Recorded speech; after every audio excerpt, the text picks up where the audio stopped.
Lah, Bapak Ibu sekalian, bagaimana puasanya? Wah, suaranya kok lemes ya.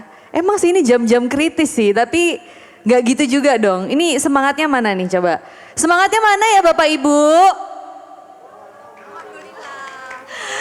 Cuma di sisi sini aja kayaknya dari tadi yang aktif. Coba sebelah sana semangatnya mana? Halo semuanya.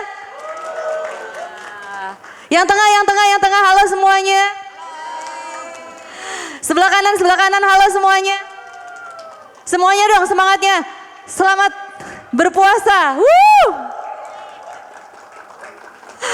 Iya, senang sekali saya Maria Lizia Al-Hasni yang berkesempatan hari ini untuk menjadi host di acara Berbagi Kebaikan Raih Keajaiban Ramadan. Nah, jadi kita isi jam-jam kritis dengan ngabuburit yang bermanfaat ya di kegiatan Amal Her Yasmin ini yang kembali menggelar acara buka puasa bersama dengan para donatur Amal Her Yasmin dengan tema Miracle Ramadan itu tadi. Dan semoga acara ini juga bisa menjadi ajang silaturahim dan ungkapan terima kasih kepada para donatur dan mitra kerja yang telah berkontribusi dalam mendukung program pendidikan gratis berkualitas dan kesejahteraan bagi anak yatim, autis, disabilitas, duafa dan para ODGJ terlantar. Dan juga diharapkan acara ini semakin memperkuat sinergi program-program kerja Amal Her Yasmin karena Amal Her Yasmin tahun ini sendiri sudah memasuki usia ke-27 tahun. Tepuk tangan dong.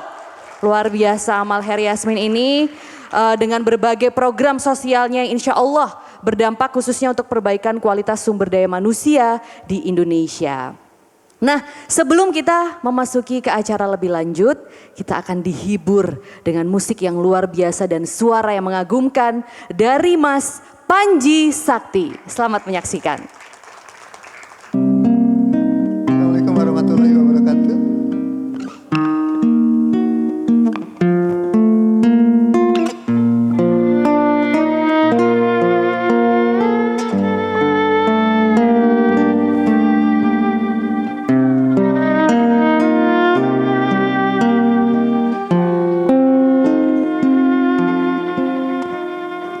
Selalu aku jatuh cinta saat aku pejamkan mata, seketika ringkih cahaya menekuni retakan hati. Aku cintai kesakitan ini sambil menunggu cahaya itu bertegur sapa dalam dada. Jangan kau ambil tangisan ini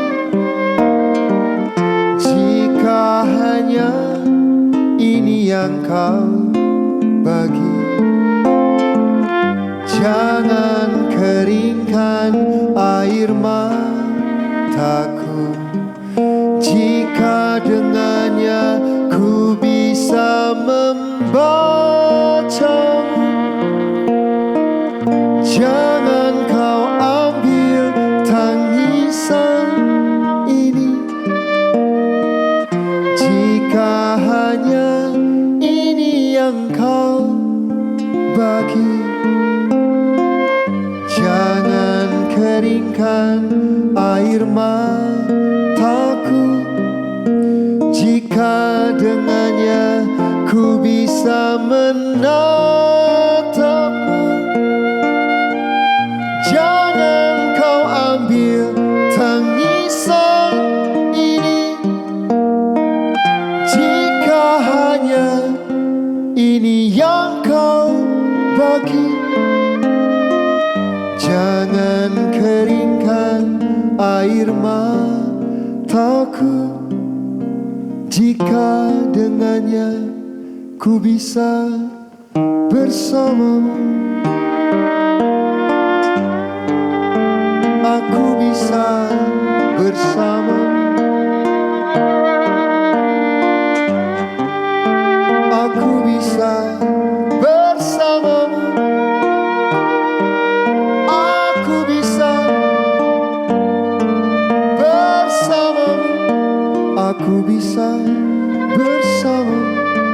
Aku bisa bersamamu, aku bisa bersamamu, aku bisa bersamamu.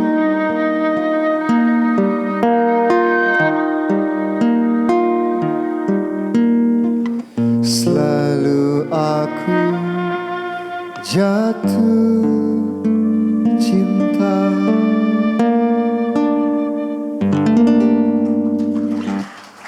Luar biasa Panji Sakti, tepuk tangan Bapak Ibu sekalian.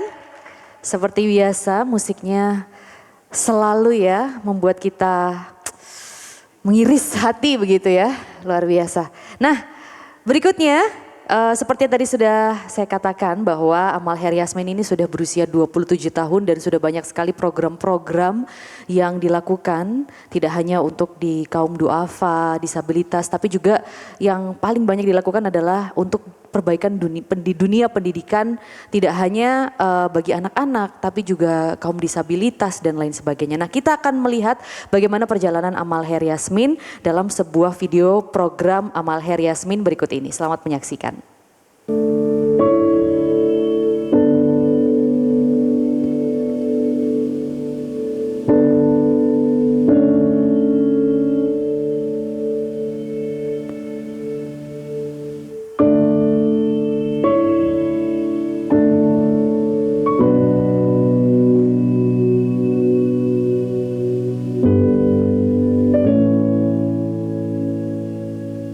Jadi program-program Amal Hair Yasmin berfokus pada bidang pendidikan, layanan sosial, dan kesehatan. Dalam program pendidikan, kita memiliki 5 PAUD di berbagai tempat di Indonesia yang kita kembangkan menjadi model-model pendidikan anak usia dini.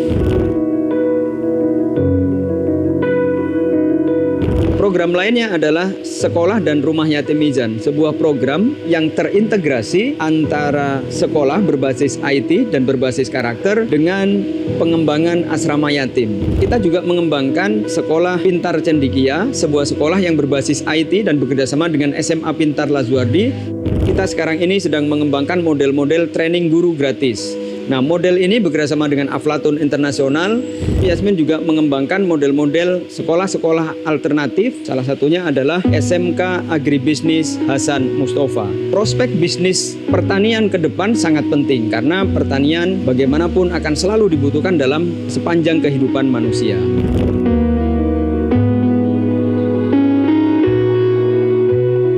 Pusat terapi autis ini kita kembangkan untuk memfasilitasi terapi gratis anak-anak berkebutuhan khusus mulai dari autism, tunarungu, tunawicara, dan lain-lainnya.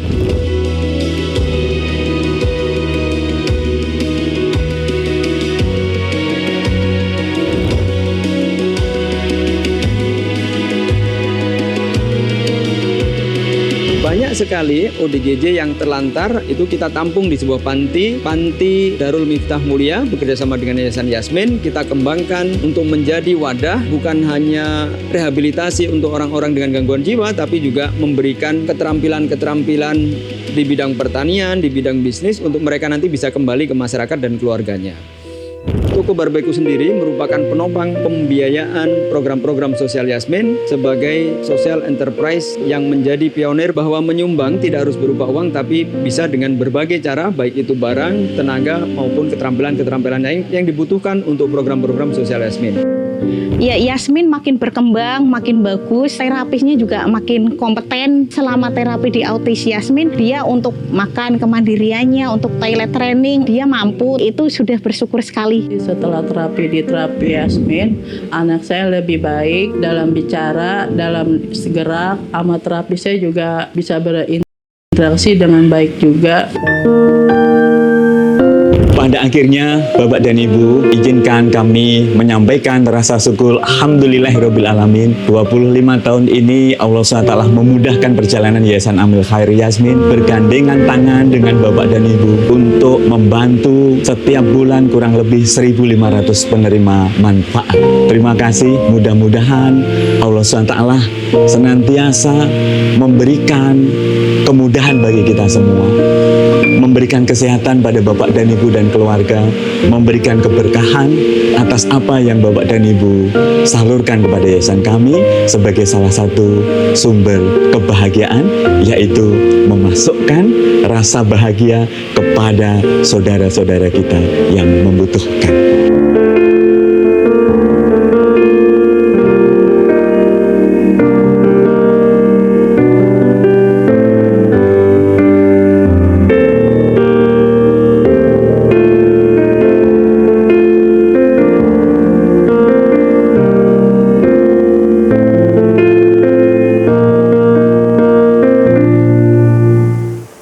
Tepuk tangan dong untuk Amal Heriasmin.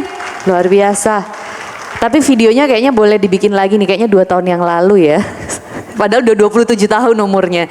Oke, nah langsung saja kita panggil salah satu sosok di balik Amal Heriasmin ini yang tadi juga sudah muncul wajahnya, Pak Setio Iswoyo, Ketua Yayasan Amal Heriasmin. Bapak dan Ibu, suatu saat kepala PAUD kami namanya Pak Heri memposting di grup WA, ini adalah Suci, satu guru kami yang dalam beberapa bulan itu selalu izin sebelum pulang ngajar karena harus bertugas di tempat lain, dan memang kita izinkan karena kebutuhannya saat itu, yaitu Suci ini bekerja part time di SPBU, di mana dia bekerja setelah selesai ngajar, dan pada hari-hari tertentu dia harus mengontrol ketika ada truk bensin yang akan bongkar muatan di SPBU itu. Dia bekerja, dia kerja di pom bensin, dan dia kuliah. Tidak lama setelah itu, Pak Heri kembali mengupload di WA Group ijazah Suci pada saat PAUD dan ijazah Suci pada saat lulus S1 Sarjana Pendidikan. Ternyata Suci adalah alumni PAUD kami angkatan pertama dan lulus S1, kemudian kembali mengajar di tempat kita. Inilah yang kami namakan keajaiban, Bapak dan Ibu. Terus terang saya menjadi sangat sentimental kalau melihat video ini, betapa hari ini kami menyaksikan karena tangan-tangan baik Bapak dan Ibu semua, banyak saudara-saudara kami yang sekarang ini berubah nasibnya karena Ibu Bapak semua. Tentu berkahnya Allah pasti akan menyertai. Angkatan pertama kami SMP Utama, angkatan pertama kami sekarang sedang doktoral di UI, Bapak dan Ibu sekalian.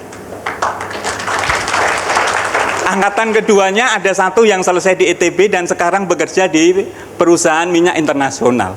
Inilah yang ingin kami terus sampaikan pada Bapak dan Ibu, bahwa ketika kita berbicara tentang kemiskinan, maka pendidikan adalah sebuah solusi, dan di tangan Bapak dan Ibu lah kami akan bergandengan tangan menyelesaikan solusi itu. Assalamualaikum warahmatullahi wabarakatuh. Alhamdulillahirabbil alamin. Ibu Bapak apa kabar? Konon katanya jawaban apa kabar seseorang itu menentukan tipikalnya. Yang menjawab alhamdulillah sehat pasti alumni COVID-19, Bapak dan Ibu sekalian. Yang menjawab luar biasa dahsyat, aktivis MLM, Bapak dan Ibu sekalian.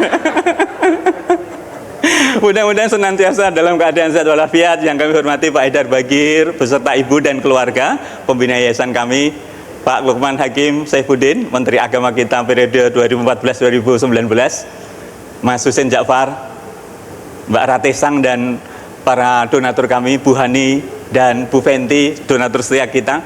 Beliau ini dulu adalah, Bu Lupna masih ingat, beliau adalah komite sekolah Laswardi yang sangat berperan dan kemudian menjadi bagian yang tak terpisahkan dari perjalanan Yasmin. Keajaiban berikutnya Bapak dan Ibu, mengundang Pak Lukman ini tidak mudah. Kita sudah berkali-kali kesibukan beliau, tapi tahun Ramadan ini beliau berkenan hadir. Apalagi mengundang Mas Habib Husin Ja'far, lebih susah lagi. Habib Husin Ja'far ini kalau diundang nggak datang, kalau nggak diundang datang.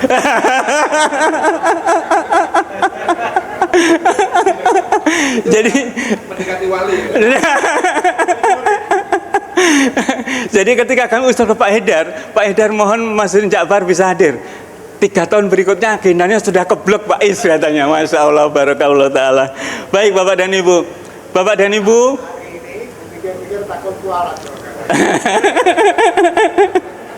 Bapak dan Ibu, tentu kepada Ibu Bapak para donatur dan mitra kerja terima kasih, dan Mbak Maria terima kasih banyak di sela kesibukan berkenan hadir. Permohonan maaf pertama, biasanya kalau presentasi tentang Yasmin oleh teman-teman yang mengawali Yasmin secara operasional selalu saya diminta tampil Bapak dan Ibu. Pertama mungkin di antara teman-teman saya yang paling senior, dan yang kedua badan saya paling kurus. Jadi kata teman-teman, Pak Is tidak perlu pakai proposal, Pak Is datang untuk minta sumbangan, orang akan yakin untuk nyumbang Pak Is. Mohon izin dengan terus terang hari ini kita sedang menggalang 2,1 M untuk bulan Ramadan ini Bapak dan Ibu. Mohon doanya. Sebelum itu Pak, ini saya Boyo baru pulang umroh semalam. Masya Allah. Terima kasih Pak Edar, terima kasih banyak. Iya. Bapak dan Ibu, kami sedang mentargetkan 2,1 bagi kami yang betul-betul merintis dari usaha barbeku dan beberapa donatur yang memang masih skala terbatas Pak Lukman, Mas Habib Jafar. Rasanya sangat menantang 2,1 itu. Tapi melalui tangan Bapak dan Ibu mudah-mudahan ini bisa terrealisasi. Siapa tahu setelah ini Pak Is nggak usah mikir panjang, sudah teman-teman agak santai aja tahun Ramadan ini saya menutup 2,1. Siapa tahu bisa begitu. Iya betul Pak, betul. Untuk target Ramadan ini Pak Idar, iya. 700 kali 12 berapa? 8,4 miliar sampai 10 miliar. 10 miliar Pak. Iya. Berarti nambah lagi nih. Terima kasih Bapak dan Ibu. Saya sebenarnya tidak ingin presentasi lagi karena sejatinya sudah terjadi. Justru ingin bercerita di balik layar. Pak Haidar ini betul-betul sosok yang bagi kami sudah benteng pendem Pak Lukman, Mas Habib Jafar. Kalau orang Jawa benteng pendem itu pokoknya solusinya ada di beliau. Sampai kadang-kadang kalau saya dan Pak Sulis masuk program WA beliau, Pak mohon waktu untuk rapat. Itu Bapak sudah tahu. Agendanya tidak perlu macam-macam. Akhirnya satu, Pak Sulis, Pak Is kurang berapa? 100 juta Pak, oke 100 juta. Rapat kita tutup katanya. Jadi, dan beliau selalu berpesan pada kami Bapak dan Ibu, Pak Iswoyo, Pak Sulis, teman-teman sekalian, kok tidak ketemu di nalar saya? Kita ngurusi orang-orang yatim, anak-anak duafa, kok kehidupan teman-teman sebagai karyawan gajinya tidak tercukupi? Nggak ketemu di nalar saya. Berarti kemungkinan ada kita yang tidak serius untuk mengelola ini. Jadi betul-betul Bapak dan Ibu sekalian, beliau selalu berpesan pada kami semua, Pak Is, Pak Sulis, jangan pernah kita mencari karyawan terbaik kalau dua hal tidak pernah terpenuhi, yaitu apa? Nyamankan hatinya, amankan dapurnya.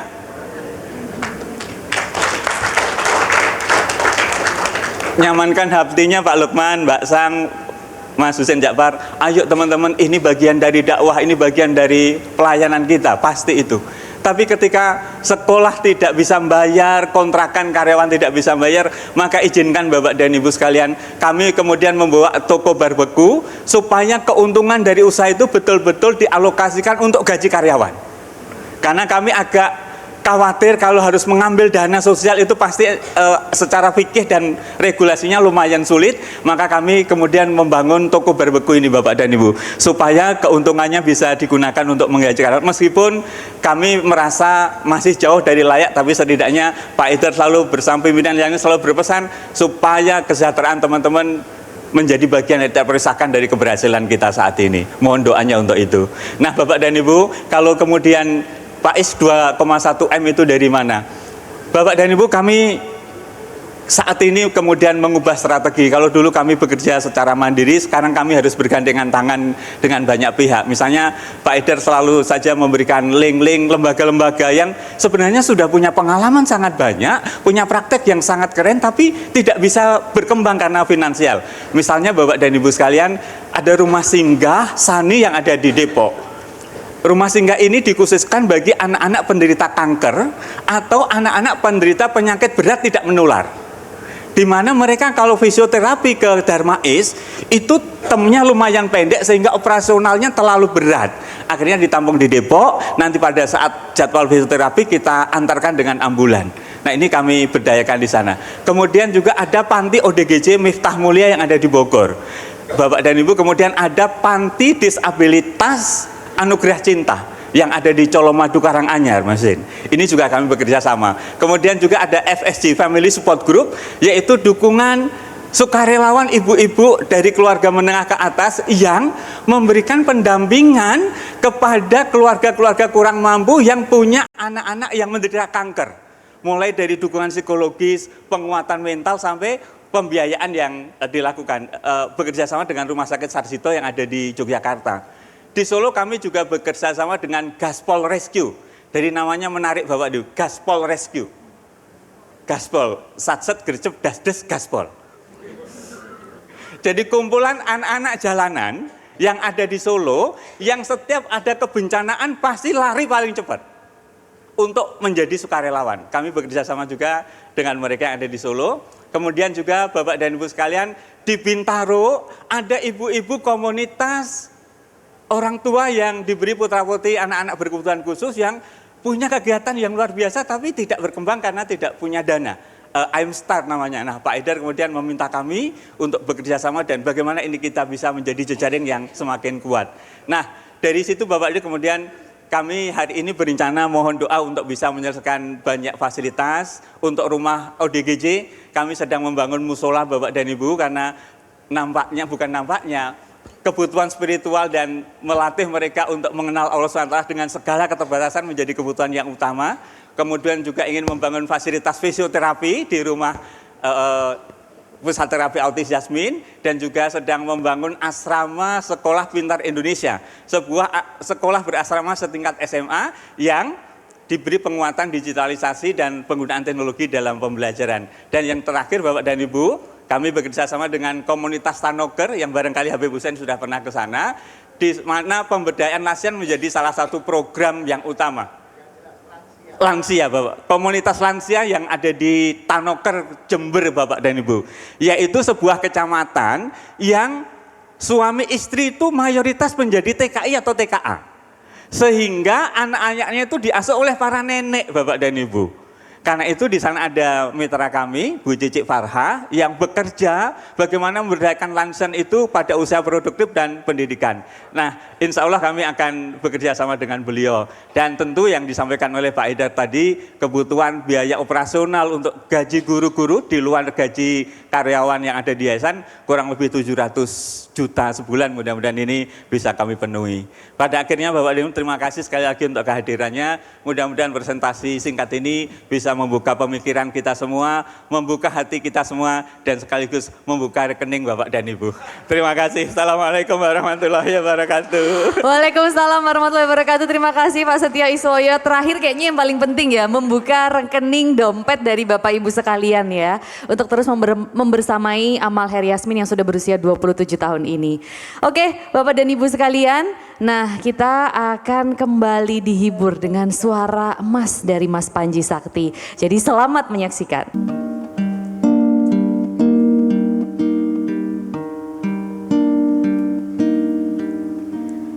Rumah yang ku bangun bertahun-tahun, ingin ku tinggali hanya bersamamu. Menangis sendu sepenuh rindu di pangkuanmu setiap waktu. Lalu kau belai hatiku penuh syahdu, kuncilah pintu rumahku agar tiada satu pun yang mencuri dan mengganggu, apalagi melumat wewangianmu.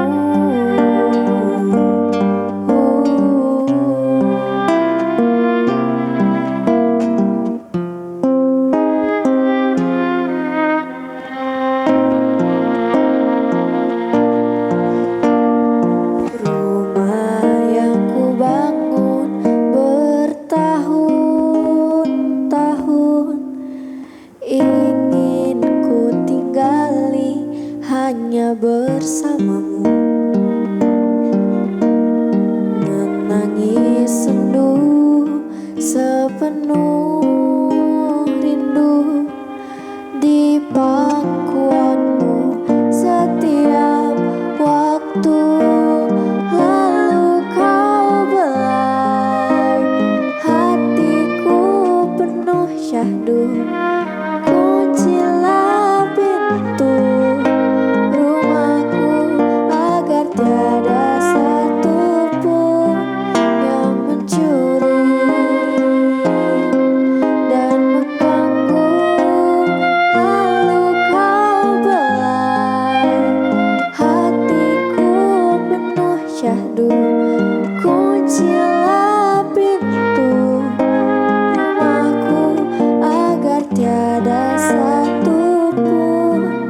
keberkahan ini semoga kita bisa membangunkan rumah untuk Allah dalam diri kita, bisa membangunkan masjid untuk Allah dalam diri kita,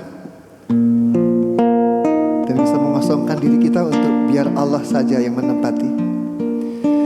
Bantu aku mencintai jalan pulang demi bertemu denganmu lumbung keabadian. Bantu aku merindukanmu tanpa apa, tanpa aku, hanya engkau.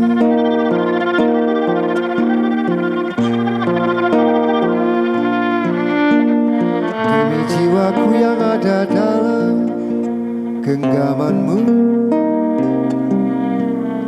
bawa aku menuju jalan-jalan ke arahmu.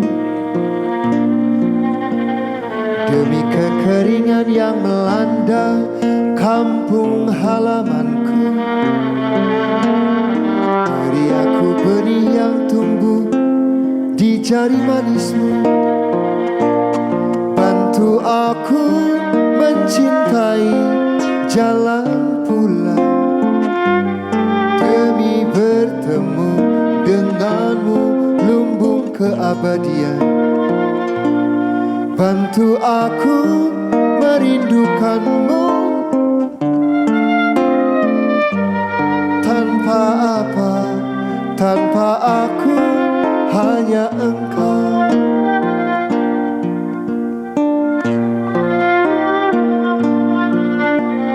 Demi nafasku yang ada dalam pusaranmu,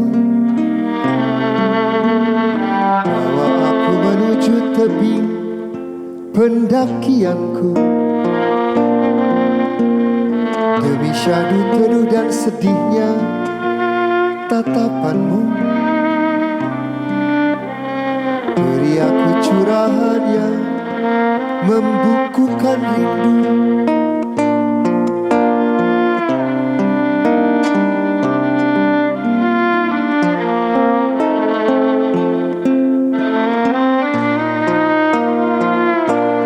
Bantu aku mencintai jalan pulang demi bertemu denganmu lumbung keabadian. Bantu aku merindukanmu tanpa apa, tanpa aku, hanya engkau. Bantu aku mencintai jalan pulang demi bertemu denganmu lumbung keabadian. Bantu aku merindukanmu tanpa apa, tanpa aku, hanya engkau. Bantu aku mencintai jalan pulang demi bertemu denganmu lumbung keabadian. Bantu aku merindukanmu tanpa apa, tanpa aku, hanya engkau. Tanpa apa, tanpa aku, hanya engkau. Tanpa apa, tanpa aku, hanya engkau.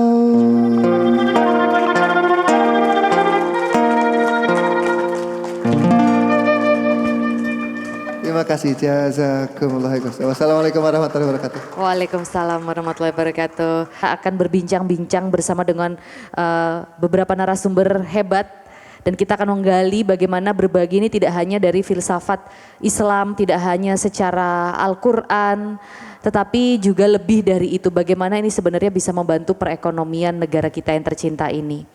Nah, yang pertama saya akan langsung perkenalkan narasumber kita. Ini narasumbernya hebat-hebat, pokoknya wajahnya sudah tidak asing lah ya semuanya ya. Yang pertama, beliau ini merupakan politisi senior yang juga pernah menjabat berbagai posisi di pemerintahan. Dari mulai anggota DPR, Wakil Ketua MPR RI, hingga Menteri Agama. Bapak Lukman Hakim Saifuddin, boleh bergabung ke atas panggung Pak Lukman, terima kasih. Boleh tepuk tangan dong untuk Pak Lukman, luar biasa.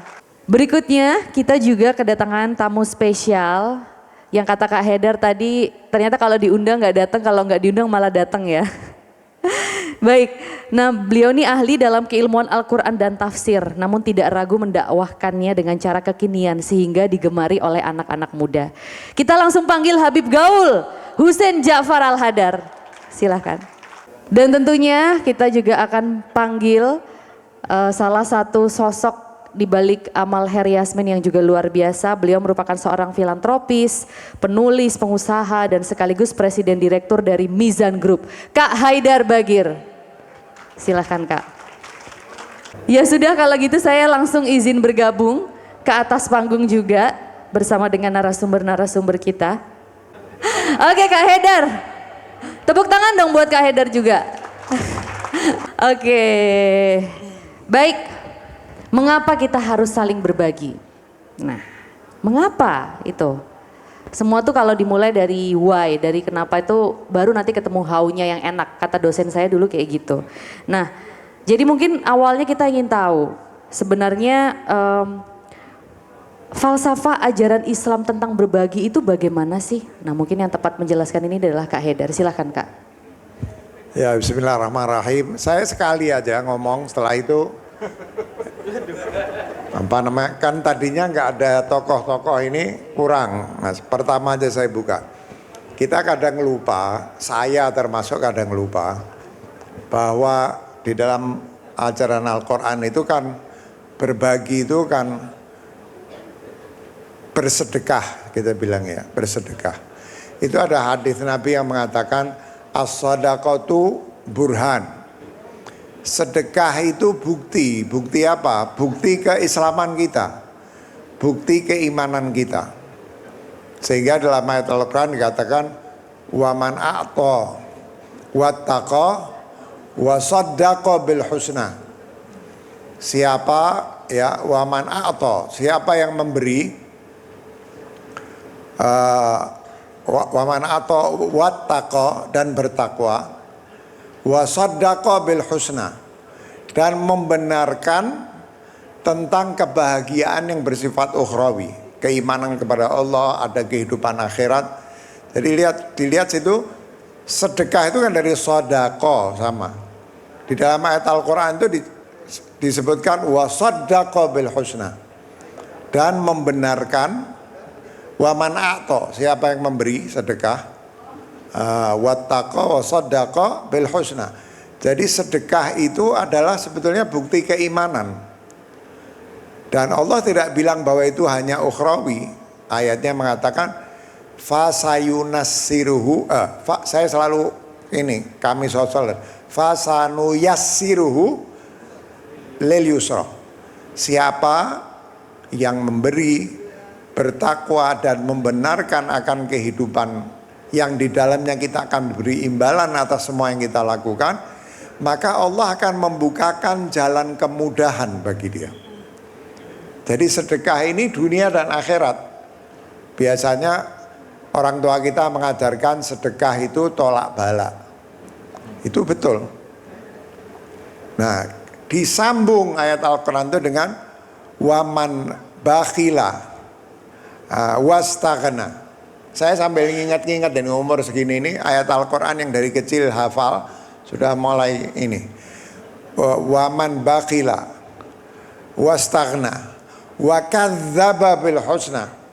Siapa yang bakhil ya, dan merasa dirinya cukup, nggak butuh Tuhan dan lain sebagainya ya, wa kadzdzaba bil husna, dan mendustakan kehidupan di akhirat itu, ya.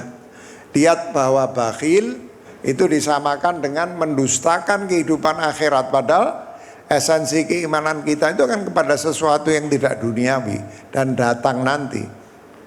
Allah mengatakan fasanu yassiruhu lil usra. Allah akan tutup jalannya, hidupnya akan sulit. Jadi sedekah ini kunci surga dunia, kunci surga di akhirat, ya. Sehingga di ayat yang biasa kita baca dikatakan apa? Astagfirullahaladzim. Ayat surat yang saya hafal ini sekarang hilang. Apa namanya? Al-Maun. Ara'aital ladzi yukadzibu biddin. Tahukah kamu siapa orang mendustakan agama, ngaku muslim tapi dusta, ngaku mukmin tapi dusta, ya. Ara'aital ladzi yukadzibu biddin fadzalikal ladzi yad'ul yatim. Merekalah orang-orang yang membiarkan anak-anak yatim itu telantar, ya. Fadzalikal ladzi yad'ul yatim wala yahuddu ala ta'amil miskin, dan tidak saling mengajarkan, mengajak, mendorong orang untuk memberi makan orang miskin, sampai dikatakan fawailul lil musallin, celaka, ya. Wail itu juga nama neraka, celakalah, hati-hati sama neraka wail bagi orang-orang yang sholat, ya. Fawailul lil musallin alladzina hum an salatihim sahun, salat tapi salatnya tidak memberi dampak apa-apa, ya. An salatihim sahun, apa namanya, alladzina hum yuraun. Yuraun itu juga sama, riya. Riya itu kan urusannya egoisme, nggak ada urusan akhirat. Alladzina yuraun wa yamna'unal ma'un, dan menghalangi orang. Ma'un itu artinya mendapatkan basic needs-nya. Jadi ini sedekah itu kira-kira garis batas antara orang yang Islamnya beneran, beriman beneran, sama yang cuman ngomong Islam. Meskipun zaman sekarang ini simbol-simbol keislaman ini banyak, tapi sebetulnya dusta katanya Allah SWT, ya. Jadi sebetulnya di dalam Islam itu sangat sentral persoalan memberi ini. Dan saya menasihati diri saya, ya. Saya diajari untuk lebih keras kepada diri saya daripada kepada orang lain. Jadi saya share saja. Dan sedekah ini tidak mungkin kalau kita tidak mengembangkan rahmah di dalam diri kita. Rahmah itu bahasa Nusantaranya welas asih. Apa bedanya rahmah dengan mawaddah, dengan cinta? Mawaddah itu mencintai objek yang sempurna, itu namanya mawaddah. Dan itu transaksi namanya. Kalau ada objek sempurna kita cinta, itu normal. Tapi kalau rahmah itu mencintai objek yang tidak sempurna, yang tidak bisa membalas budi sama kita, ya, itu rahmah. Kita tahu orang nggak bisa berbuat apa-apa, nggak bisa ngasih apa-apa sama kita, kita bantu. Itu namanya rahmah. Rahmah itu sifat utamanya Allah SWT. Rahmah itu sifat utamanya Rasulullah SAW, yang Allah minta kita menjadikannya teladan. Secara ringkas itu, saya kira cukup satu pertanyaan aja buat saya, selanjutnya buat yang lain. Terima kasih. Oke, Kak. Baik, nah mungkin sekarang bisa ke Pak Lukman kali ya, tanggapannya mengenai falsafah memberi, karena kan Pak Lukman ini backgroundnya juga seorang putra kiai begitu ya, seorang putra kiai yang juga jurnalis muslim dan mantan menteri agama juga. Nah, apakah hal tersebut mempengaruhi pandangan Pak Lukman terkait pemahaman akan ajaran Islam tentang berbagi ini? Iya. Assalamualaikum warahmatullahi wabarakatuh. Waalaikumsalam warahmatullahi wabarakatuh. Ya, saya ini menjawab pertanyaan ini, pertanyaan mendasar juga, karena kenapa kita harus saling berbagi. Saya ingin mencoba menanggapi ini dengan melakukan refleksi terhadap jati diri kita terlebih dahulu sebagai manusia. Gitu. Jadi sebenarnya siapa sih kita, atau bagaimana sih sebenarnya kondisi keberadaan eksistensi kita sebagai manusia? Tentu bisa kita definisikan macam-macam, tapi yang pasti kita itu terbatas. Kita itu memiliki keterbatasan yang luar biasa kompleksnya gitu. Meskipun kita dibanding makhluk-makhluk yang lain ahsanut takwim, ciptaan yang terbaik, tapi tetap saja manusia itu nggak ada yang sempurna. Nah, karena kita terbatas, memiliki keterbatasan maksud saya, maka lalu kemudian Tuhan menciptakan kita beragam-ragam. Karena tidak mungkin sesuatu yang terbatas diciptakan seragam, ya tidak ada kehidupan. Justru karena setiap kita itu adalah terbatas, maka Tuhan menurunkan anugerahnya, ya miracle ini, keajaibannya ini, dengan menciptakan keberagaman, kemajemukan. Untuk apa? Setidaknya pertama lita'arofu, inna khalaqnakum min dzakari wa untha wa ja'alnakum syu'uba wa qabaila lita'arofu. Kita diciptakan, dijadikan beragam-ragam, bersuku-suku, berbangsa-bangsa, berbeda-beda. Itu supaya yang sesama yang terbatas ini itu bisa saling mengenali, saling berinteraksi, saling berkomunikasi, saling mengisi, saling melengkapi, saling berbagi. Itu. Jadi keberagaman, kemajemukan itu hakikatnya sangat positif. Itu anugerahnya. Itulah kenapa lalu kemudian dikatakan ini sunatumullah. Justru karena kita berbeda, karena kita beragam-ragam, maka lalu kemudian di antara kita yang terbatas ini bisa saling melengkapi, saling berbagi, saling mengisi. Nah,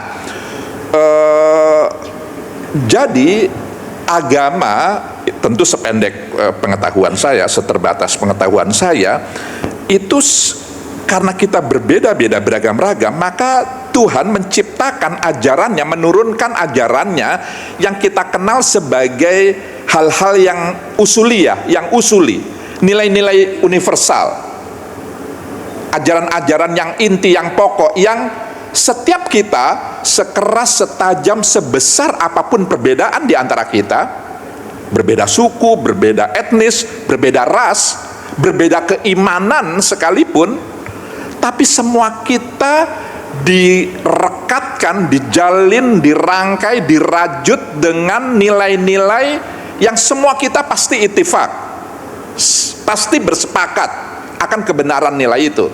Itulah ajaran-ajarannya yang usuliyah, yang usuli. Menegakkan keadilan, membangun kemaslahatan, memanusiakan manusia, tadi itu menebarkan rahmah, membangun kerukunan, menjaga perdamaian, dan seterusnya dan seterusnya. Semuanya itu adalah kata-kata, kalimat yang proaktif, yang menyelamatkan, membagi, menegakkan, dan seterusnya. Jadi Islam mengajarkan memberi itu lebih mulia daripada menerima.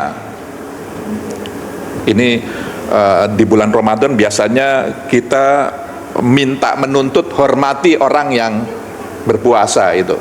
Padahal sebenarnya yang berpuasa itu yang harus proaktif menghormati orang lain, bahkan terhadap yang tidak berpuasa, karena mereka yang tidak berpuasa kan juga punya hak-haknya gitu. Jadi poin yang ingin saya katakan, Islam itu mengajarkan kita itu memberi, itu lebih mulia daripada meminta, apalagi menuntut. Nah, rahmah, tadi saya ingin menyambung Pak Haidar, rahmatan lil alamin. Rahmah itu kan sebenarnya memberi. Cinta dasarnya itu adalah kasih sayang, welas asih tadi itu, yang lebih memberi dibanding menuntut. Karena cinta itu kan tidak ada yang menuntut. Kalau menuntut bukan cinta itu. Kalau meminta itu, cinta itu pasti memberi dia itu. Nah, Itulah kenapa lalu kemudian mencoba menjawab pertanyaan ini, kenapa kita saling memberi, karena memang itu inti ajaran agama, ajaran Islam yang merupakan manifestasi dari eksistensi kita sendiri sebagai manusia gitu. Karena memang kita manusia ini memang dituntut untuk lebih banyak memberi. Ajarannya itu memberi. Kenapa? Karena sesama kita memiliki keterbatasan. Nah, kalau ingin lebih jauh lagi, sebenarnya kita ini punya apa sih gitu? Sebenarnya kita ini sebagai manusia kita punya apa? Kalau ditelusuri, nyaris kita nggak punya apa-apa. Bahkan sesuatu yang paling berharga bagi kita sendiri, nyawa kita, jiwa kita, ruh yang ada pada kita, tanpa ruh kita bukan siapa-siapa dan bukan apa-apa, itu pun juga suatu saat pada waktunya nanti akan pulang, akan kembali kepada sang pemiliknya. Jadi sebenarnya selama kita di dunia, kita nggak punya apa-apa, dan mungkin akan selamanya, mungkin di alam sejak alam arwah ya, sebelum kita dilahirkan, lalu di alam dunia fana ini, nanti di alam barzah, dan nanti di akhirat, kita nggak punya apa-apa. Jadi kalau kebetulan kita, yang saya punya baju, saya punya mobil, mungkin punya rumah atau punya tabungan atau deposito atau di rekening, itu sebenarnya amanah saja gitu. Dititip, itu barang titipan saja. Kita dipercaya, amanah itu kan kepercayaan. Kita oleh Allah itu dipercaya dalam jangka waktu tertentu untuk bagaimana mengelola yang kita sementara diamanahi itu. Karena semua itu pada akhirnya akan ya lepas dari kita, akan hilang dari kita, atau dimintai pertanggungjawabannya, bagaimana pentasarufannya. Jadi saya mohon maaf kalau terlalu panjang, tapi setidaknya itu yang ada dalam pikiran saya menjawab pertanyaan ini. Oke. Mungkin tanggapannya Bib, mengapa kita harus saling berbagi gitu, dan supaya ini tuh nggak jadi karena ada ayatnya di Al-Quran kita harus melakukan, jadi kayak beban gitu. Nah, mungkin apa sih yang harus kita pahami dari saling berbagi ini? Iya, karena sudah dibatasi tidak berbicara tentang ayat-ayatnya ya, jadi saya coba sesuatu yang relate aja dengan kita. Tapi sebelumnya mohon maaf, pakaian saya agak salah kostum. Karena sebenarnya saya tadinya mau hadir acara sebelum ini di sini, acaranya Pak Haidar Bagir juga bareng Panji Sakti. Karena kebetulan saya juga diminta untuk memberikan tanggapan dan komentar di film pendeknya Panji Sakti gitu. Waktu itu saya dimintai, bisa nggak komentar tentang film tentang musiknya Panji Sakti. Kemudian kata saya, wah musik haram sih.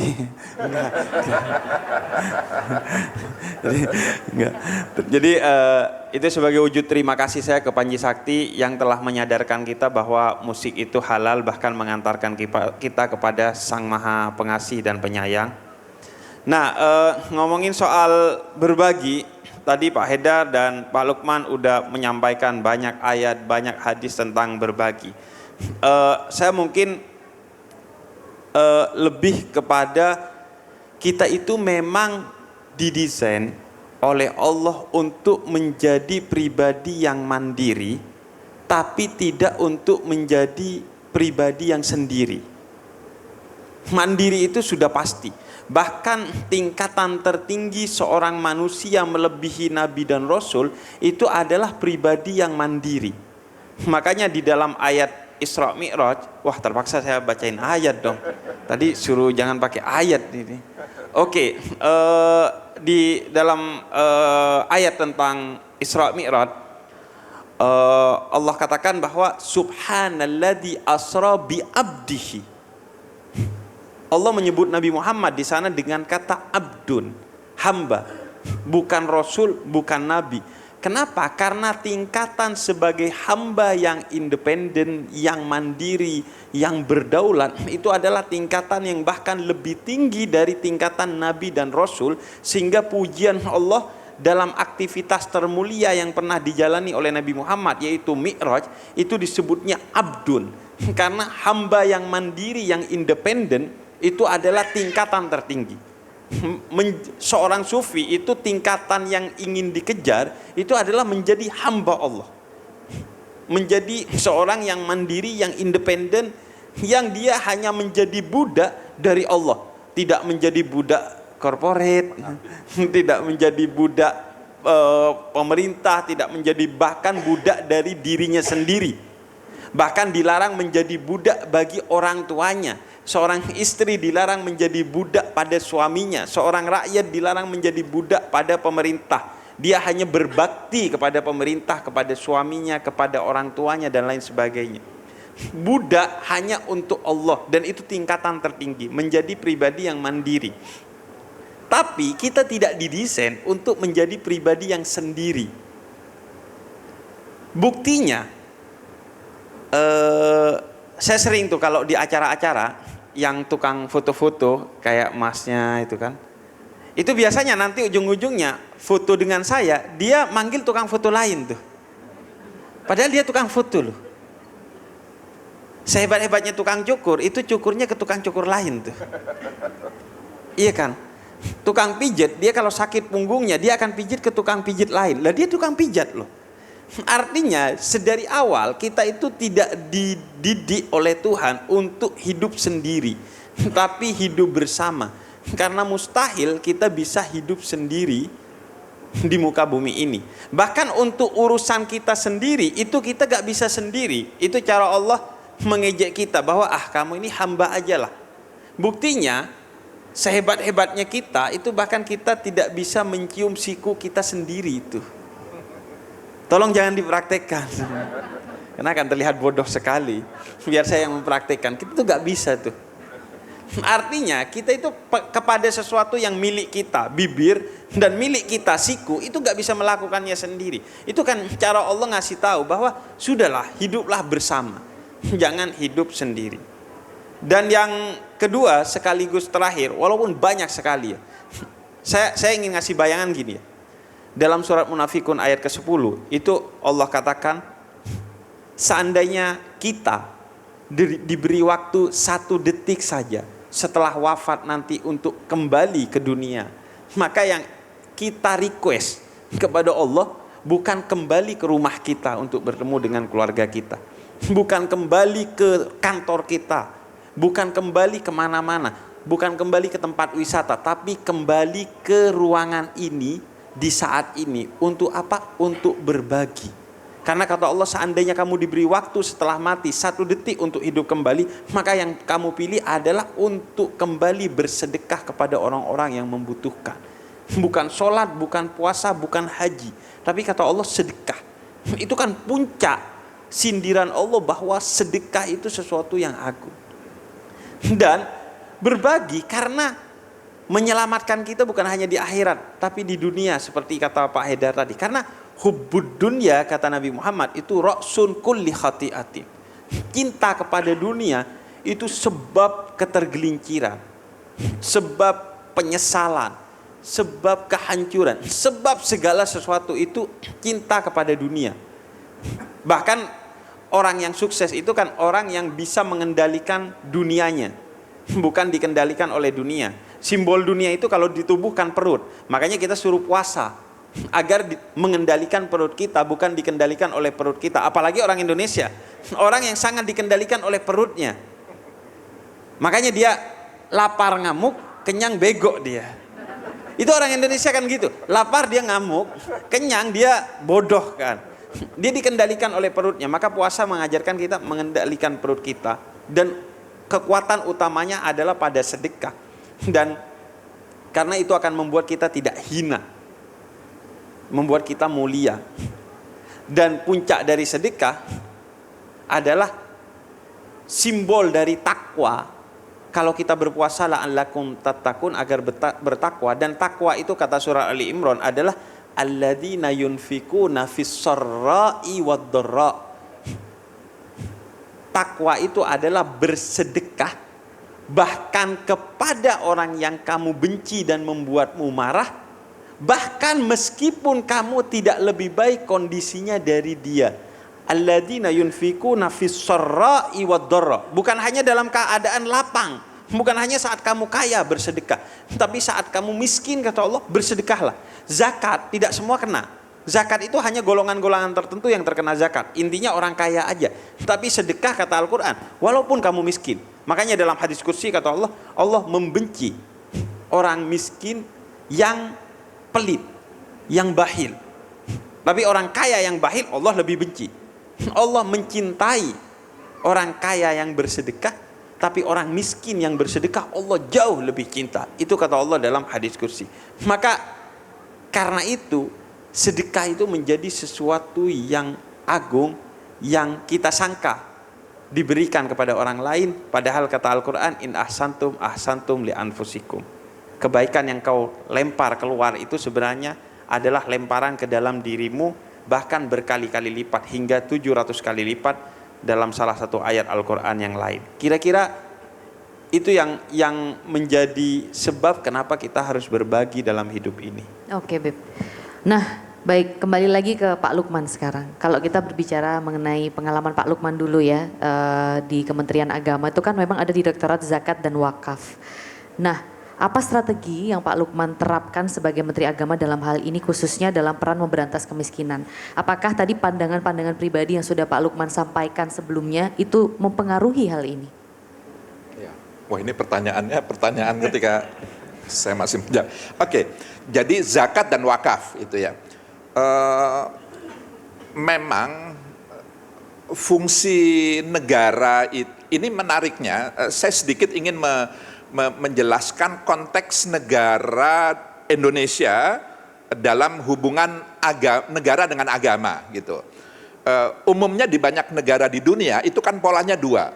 Pertama, yang negara dan agama menyatu menjadi satu, negara-negara Islam misalnya umumnya, Arab Saudi, Pakistan, Iran, dan apa kata negara dan apa kata agama, pemuka agama ya satu gitu. Keputusan negara ya keputusan agama juga. Keputusan agama ya itu hakikatnya adalah kebijakan negara gitu. Sehingga di Arab Saudi nggak ada sidang isbat. Cukup seorang Grand Mufti gitu ya, pimpinan tertinggi Darul Ifta, nggak perlu dia musyawarah dengan yang lain, cukup sendiri dia mengatakan ya 1 Ramadan jatuh pada tanggal sekian. Semua harus wajib tunduk, negara sekalipun wajib tunduk. Bahkan negara punya kewenangan memberi sanksi bagi yang berbeda dengan isbat mufti itu. Karena keputusan agama ya keputusan negara juga itu. Pola yang kedua itu sekuler, memisahkan sama sekali. Negara sama sekali nggak mengintervensi, nggak campur tangan terkait dengan hal ihwal kehidupan keagamaan warganya. Mau puasa hari Senin, hari Selasa, hari Rebo, di negara-negara Korea, di Jepang, di negara-negara sekuler itu nggak ada urusan. Itu nafsi-nafsi aja, silahkan masing-masing. Nah, Indonesia bukan dua-duanya. Sehingga dulu Gus Dur pernah dihujat ketika mengatakan Indonesia adalah negara yang bukan-bukan katanya. Maksudnya dalam konteks relasi agama dan negara itu, bukan yang pertama, bukan yang kedua. Di Indonesia, negara memfasilitasi dan melayani kehidupan keagamaan warganya. Nah, karena mayoritas warga negara Indonesia itu Muslim, maka negara, pemerintah dalam hal ini punya kewajiban memfasilitasi, melayani kehidupan keagamaan warganya. Salah satu hal ajaran agama yang penting tadi kaitannya dengan zakat. Itulah kenapa ada undang-undang zakat. Tapi yang diatur dalam undang-undang, yang diatur oleh negara, bukan masalah fikihnya. Karena dalam fikih, dalam hukum agama itu kan beragam-ragam pandangannya. Nisab misalnya, jangka waktunya, jumlah materi atau kekayaan harta benda yang harus dizakati berapa, itu di antara ulama-ulama memang beragam pandangan. Bukan itu yang diatur oleh negara, tapi penyelenggaraannya, bagaimana cara orang mengeluarkan zakat, siapa lembaga yang boleh mengelola zakat, dan seterusnya, termasuk wakaf.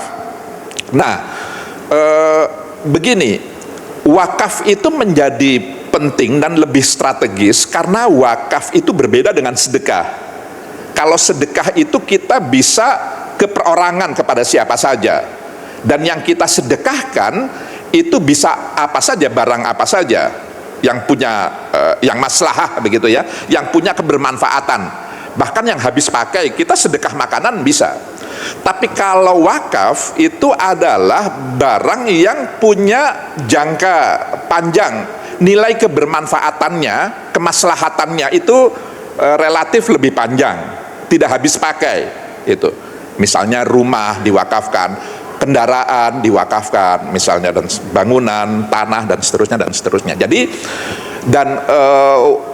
wakaf itu dampak sosialnya lebih luas karena bukan untuk orang per orang, beda dengan sedekah. Kalau sedekah bisa untuk, meskipun juga sedekah bisa untuk sebuah institusi atau organisasi kemasyarakatan, tapi juga bisa untuk orang per orang. Kalau wakaf itu kan bukan untuk orang per orang, umumnya untuk kebermanfaatan yang lebih luas.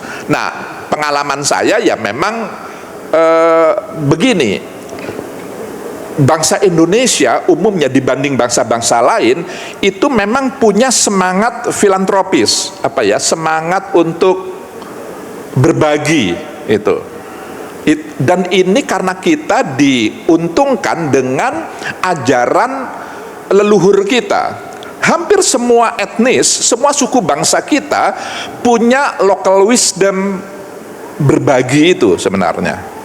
Ajaran berbagi, ajaran yang tadi dengan sangat baik panjang lebar dijelaskan oleh Habib kita ini. Nah, jadi kita sebenarnya punya modal sosial yang sangat besar. Hanya tantangannya seringkali kita tidak atau belum terorganisir dengan baik, sehingga bentuk kecenderungan semangat atau kesadaran berbagi itu masih parsial, masih sporadis, dan seterusnya. Oleh karenanya negara lalu kemudian membuat peraturan perundang-undangan untuk bagaimana mengatur lembaga amil zakat, dan seterusnya itu. Nah, oleh karenanya di sini kita, setidaknya saya amat sangat bersyukur dengan Yasmin ini, amal khair Yasmin ini. Kita semua berterima kasih sekali dengan lembaga-lembaga seperti ini, karena keberadaan amal khair Yasmin dan lembaga-lembaga lain yang sejenis itulah yang memfasilitasi sebenarnya, karena negara nggak mungkin, pemerintah nggak bisa memfasilitasi semua. Nah, yang inilah yang lalu kemudian mempertemukan mereka-mereka yang memerlukan bantuan.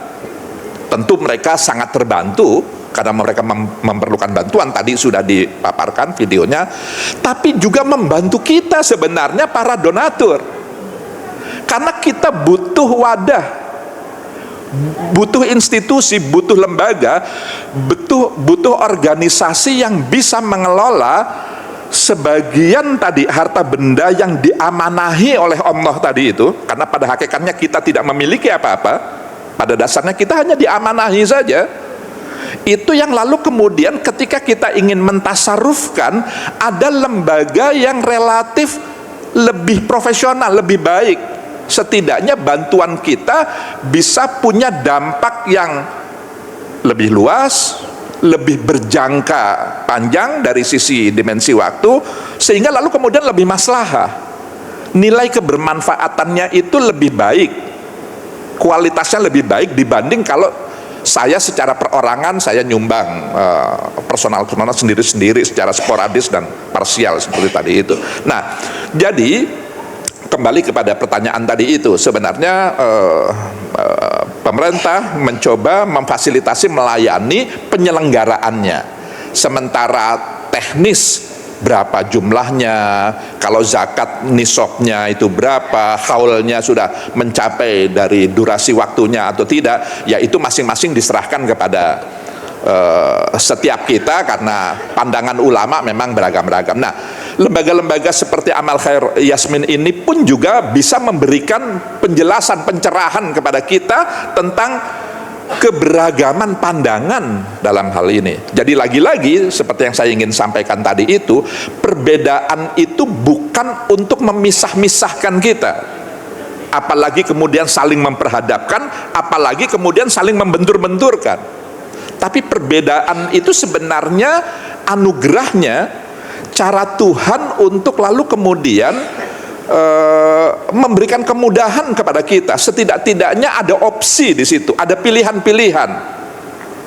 Karena masing-masing pandangan itu kan memiliki argumentasinya, memiliki hujahnya masing-masing, sesuai dengan konteksnya, situasi dan kondisi. Lalu kemudian kenapa lalu kemudian muncul pandangan seperti ini? Wah, sudah capek. Iya. Iya. Iya.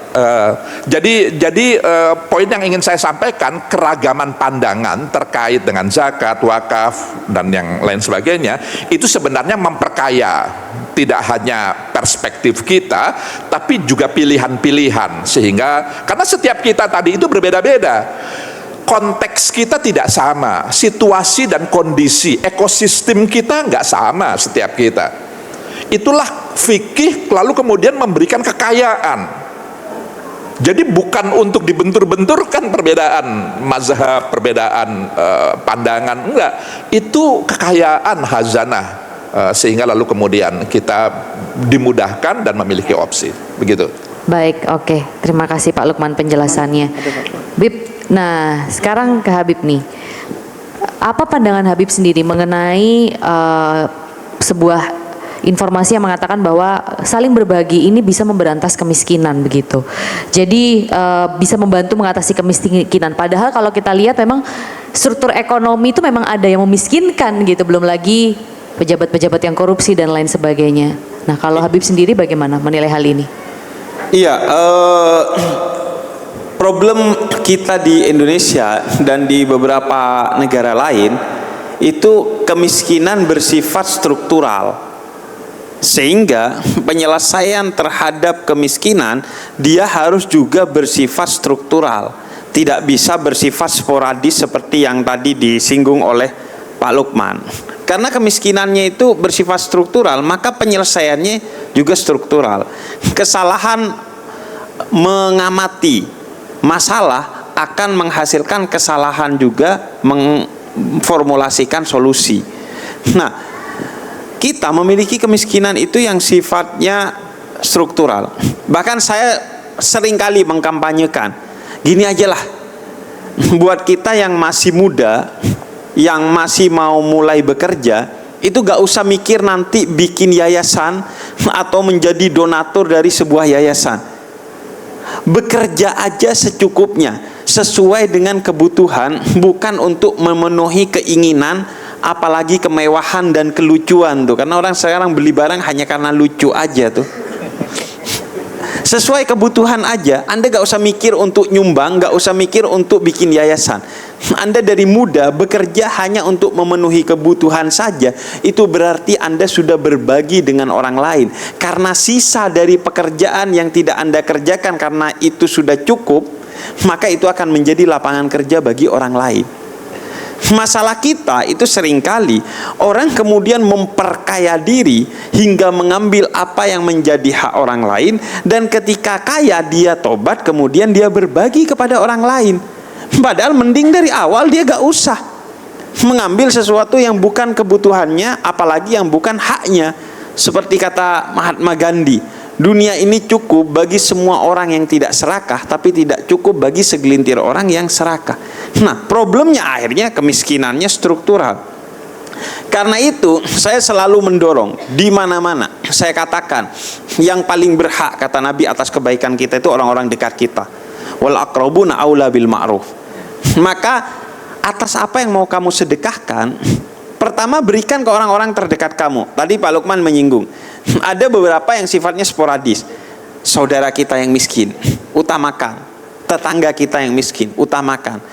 Berikan itu kepada mereka.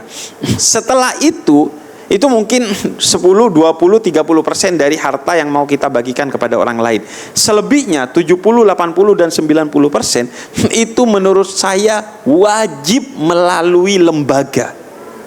Kenapa? Karena lembaga dia yang punya data tentang siapa yang tepat menerima dan apa yang tepat untuk diberikan. Karena kalau tidak melalui lembaga, hanya dari orang perorangan ke orang lain perorangan, maka yang terjadi adalah pemberian yang tidak menyelesaikan masalah yang sifatnya struktural dari kemiskinan itu sendiri. Kita ngasih makanan walaupun bergizi, walaupun gratis. Masalahnya tidak hanya itu. Karena itu dia harus melalui lembaga. Makanya saya berkenalan dengan amal Khair Yasmin ini sudah lama sekali. Mungkin sekitar 5 sampai 7 tahun yang lalu. Termasuk di 3 tahun yang lalu menjadi brand ambasadornya sebelum tersesat saya. jadi menjadi brand ambasadornya. Dan seperti Pak Lukman tadi singgung, tidak semua lembaga itu kompeten. Bahkan tidak semua lembaga itu amanah. Karena itu negara hadir untuk menyeleksi mana lembaga yang tepat. Kita tahu lah banyak lembaga-lembaga bermasalah yang kemudian akhirnya ditindak secara hukum dan mungkin tidak ditindak secara hukum karena belum sampai ke sana. Tapi kenapa kemudian saya memilih amal Khair Yasmin? Karena saya kenal betul. Makanya ketika tadi Pak Haidar bilang, ini saya gak diundang tapi datang ke sini. Menurut saya itu salah satu miracle-nya amal Khair Yasmin. Bukan Ramadan, bukan miracle Ramadan. Betul. Karena kenapa? Al-Quran yang bilang begitu. Al-Quran yang bilang begitu. Wa may yattaqillah yaj'al lahu makhraja. Siapa yang bertakwa kepada Allah, dan tadi kita sudah bahas, takwa itu salah satu bentuk utamanya adalah sedekah, berbagi. Maka Allah akan beri jalan keluar yang tidak terduga-duga gitu. Tentunya bukan sayanya yang ini, karena sayanya juga merasa tersesat ini ke sini. Makanya kostumnya salah gitu tadi. Tadi saya tenang gitu. Karena saya salah kostum, sudah pasti saya tidak diminta bicara dong sama Pak Haidar. Ternyata diminta bicara. Kayaknya Pak Haidar punya misi menghancurkan wibawa saya. Enggak. Tapi itu. Maka melalui lembaga. Saya kenal amal Khair Yasmin sudah lama, 7 tahun. Dan kenapa saya selalu memilih amal Khair Yasmin? Tentu saya bukan brand ambassador, tidak di-endorse dengan Yasmin dan lain sebagainya. Tapi saya cerita aja. Pertama, karena memiliki daftar mustad'afin yang luas. Bukan hanya mereka yang secara ekonomi lemah, tapi mereka yang dilemahkan oleh keadaan. Disabilitas mental, disabilitas fisik, kemudian ODGJ. Mereka yang dianggap mustad'afin itu, yang seringkali tidak dianggap mustad'afin oleh sebagian orang dan yayasan, amal Khair Yasmin mencatatnya sebagai mustad'afin dan diberikan bantuan secara berkala dan periodik oleh amal Khair Yasmin. Kemudian yang kedua, yayasan amal Khair Yasmin ini selalu mengejar ketepatan, bukan utamanya kecepatan. Saya baru 2 hari yang lalu WhatsAppan dengan Pak Sulis, salah satu orang di balik Yayasan Amal Khair Yasmin, yang ada di ingatan saya. Jadi di RW saya itu ada 1000 kakak terdampak banjir. Kemudian saya udah membantu untuk makanan, minuman dan obat-obatan. Tapi hal-hal setelah itu saya ingin ada bantuan. Soal traumanya, soal pendidikannya dan lain sebagainya. Yang ada di kepala saya itu langsung Yasmin. Saya nelpon Pak Sulis 2 hari yang lalu. Saya masih WhatsAppan hingga kemarin dengan Pak Sulis. Apa ya yang bisa kita lakukan bersama dengan Yasmin untuk mengatasi? Dan ternyata sedang dibuat program pendidikan untuk korban banjir di Jabodetabek yang sekarang akhir-akhir ini sedang terjadi. Jadi tepat, nggak mengejar kecepatan, karena banyak lembaga yang yang penting cepat nih tanggap bencananya. Wah, kalau tanggap bencana tuh Indonesia gak kekurangan. Wah, kalau yang bagi mie instan dan lain sebagainya. Tapi setelah itu biasanya hilang. Karena biasanya apresiasinya kepada orang yang datang belakangan itu agak kurang. Ke lembaga-lembaga yang datang belakangan itu agak kurang. Yang kelihatan tuh yang cepat-cepat aja. Dan terakhir, kenapa saya kemudian selalu bersama Amal Khair Yasmin? Karena Yayasan Amal Khair Yasmin ini menurut saya betul-betul ikhlas. Karena kenapa? Karena begitu kita ingin punya inisiasi sendiri yang bahkan tidak mengaitkan Amal Khair Yasmin, tapi Yasmin hanya membantunya, lembaga ini mau. Lembaga ini bukan hanya melahirkan calon doktor seperti tadi disampaikan oleh Pak Siswoyo, tapi lembaga ini melahirkan lembaga filantropi lain di bawahnya yang secara brandingan tidak lagi terkait dengan Yayasan Amal Khair Yasmin, tapi Yayasan Amal Khair Yasmin tetap membantu mereka. Salah satunya yayasan yang saya bangun, Yayasan Rumah Cahaya, klinik mental gratis, memberikan bantuan psikologi dan psikiatri gratis kepada siapa saja yang membutuhkan. Itu 3 tahun saya bekerja sama dengan Yayasan Amal Khair Yasmin, dan 1 tahun ini di tahun keempat saya sudah jalan sendiri dengan Yayasan Rumah Sehat Mental Rumah Cahaya. Itu tapi Yasmin tetap membantu, walaupun secara brandingan udah gak ada kaitannya dengan Yasmin. Artinya Yasmin betul-betul saya merasakan keikhlasannya, dan betul-betul akhirnya bukan hanya melahirkan orang-orang yang berbagi, tapi melahirkan lembaga-lembaga filantropi yang bonafit untuk kemudian membantu orang-orang yang membutuhkan. Itu kira-kira. Oke. Boleh dong tepuk tangan untuk 2 orang narasumber kita nih, luar biasa. Mungkin di sisa-sisa waktu ini kita boleh untuk Q&A kali ya. Bagi Bapak Ibu sekalian yang juga ingin berpartisipasi di talk show kali ini, kami silahkan. Masih ada waktu Bapak Ibu. Adakah? Wah, kok enggak? Lemes semua apa gimana nih? Masih setengah jam lagi kok Bapak Ibu. Ada ya, satu lagi boleh ya, nanti silakan dulu mungkin.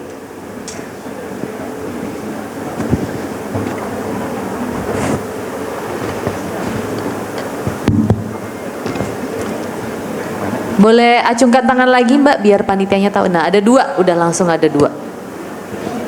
Oh. Itu dari Yasmin kayaknya. Dari Yasmin kayaknya ya tadi yang acung kedua. Oke, berarti masih bisa ada 1 kesempatan lagi ya Bapak Ibu. Silakan Bu.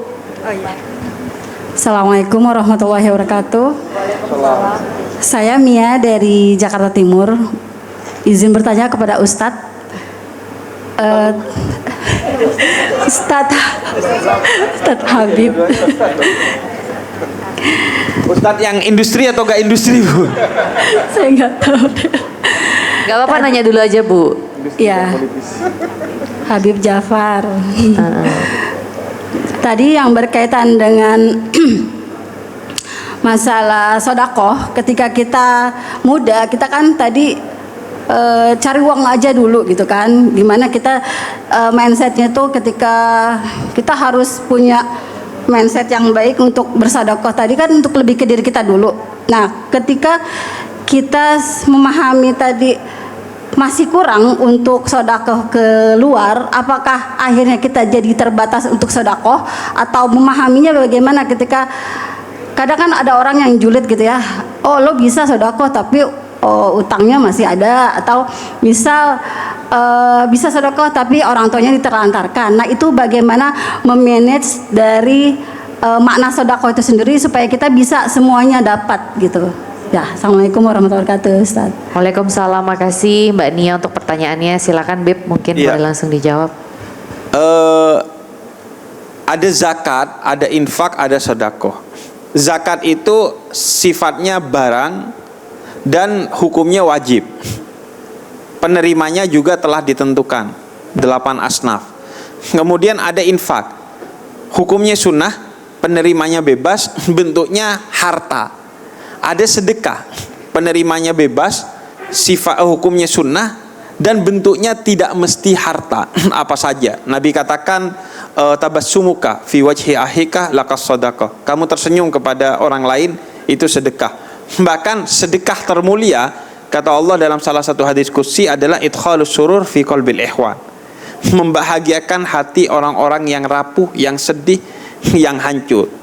Maka sedekah itu kan simbol dari kepasrahan kita kepada Allah. Bahwa harta ini bukan milik kita, sebagaimana tadi disampaikan Pak Lukman. Bahwa harta ini adalah titipan. Bahwa kain kafan gak ada kantongnya, kita gak akan mati bawa harta. Bahwa kalau cinta kepada dunia itu mencelakakan dan tertipu. Contohnya apa? Saya itu waktu kecil main monopoli, itu pernah ngegampar adik saya karena nyuri hotel saya. Saya tempeleng adik saya itu karena nyuri hotel monopoli. Sekarang saya menyesal, ngapain saya nempeleng adik saya hanya karena mencuri hotel mainan, padahal itu cuma mainan. Padahal kata Allah dalam Al-Quran, kehidupan di dunia ini la'ibun walahun, permainan dan senda gurau. Maka Anda yang menempeleng orang lain hanya karena urusan dunia, kelak di akhirat akan menyesal. Ngapain saya cuma urusan mobil beneran dan rumah beneran nempeleng orang lain, padahal itu permainan loh. Sebagaimana saya menyesal nempeleng adik saya karena permainan monopoli yang hotelnya dicuri oleh dia. Sama posisinya, hanya kesadaran levelnya aja yang berbeda. Karena kesadaran kita belum di level ukhrawi, kita masih menganggap dunia ini sesuatu yang penting. Karena itu sedekah itu bukan simbol ego, sebaliknya hilangnya ego. Maka orang yang ego mencari dunia agar bisa bersedekah sebanyak-banyaknya, lah itu problematik, itu paradok.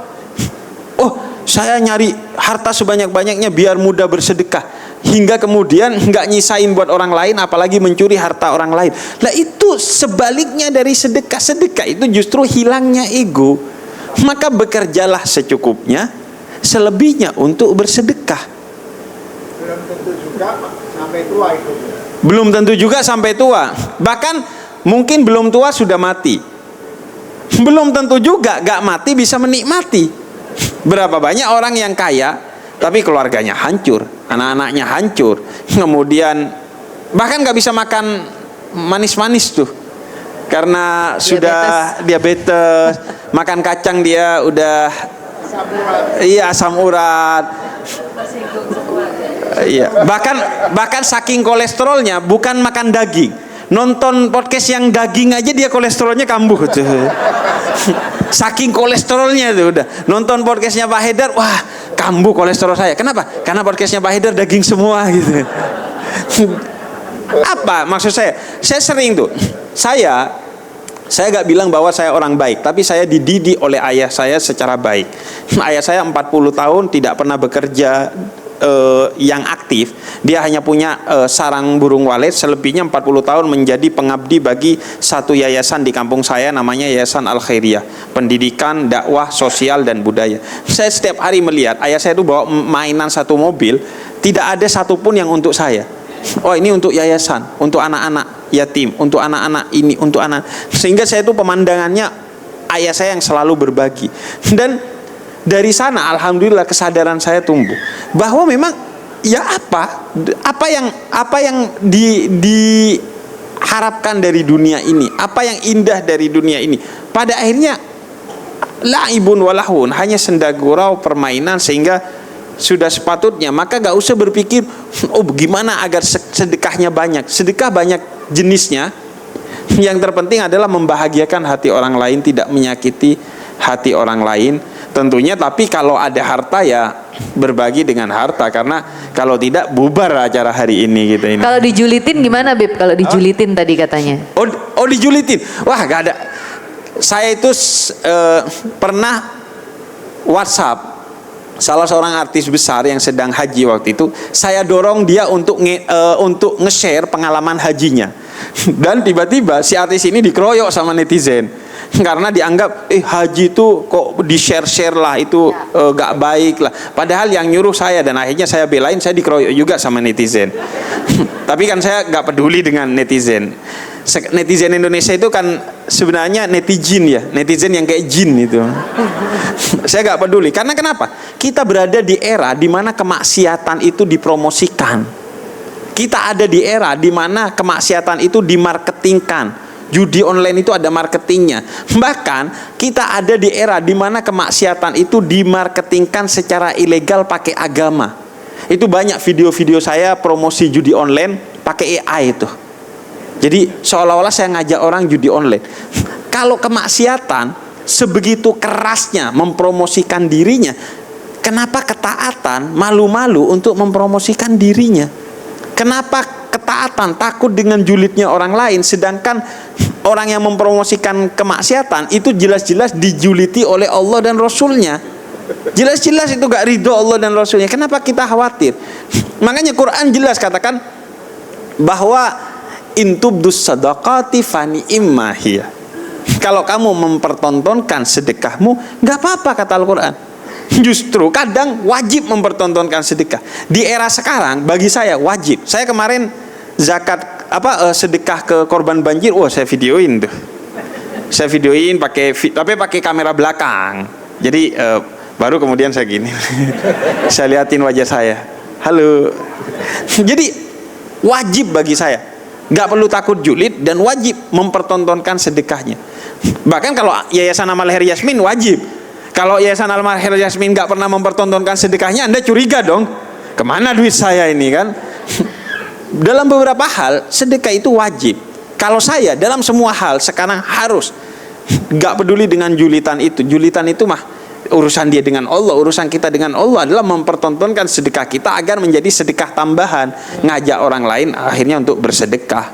Oke, terima kasih Bib untuk jawabannya. Tap. Ada satu lagi mungkin yang ingin bergabung ke diskusi, silakan Mbak. Boleh dibantu? Berdiri dulu biar terlihat. Iya, sebentar tunggu mic-nya dulu. Nah. Assalamualaikum warahmatullahi wabarakatuh. Saya mau tanya kepada Pak Lukman Hakim, mantan Menteri Agama, apa hukum untuk sedekah ke pengemis? Sedangkan mereka sebenarnya kalau di berita itu mereka lebih kaya daripada kita, pada saya ya mungkin. Terus apa ada upaya pemerintah untuk kayak memberantas pengemis gitu, Pak? Hukum tadi boleh diulang? Apa hukum sedekah ke pengemis?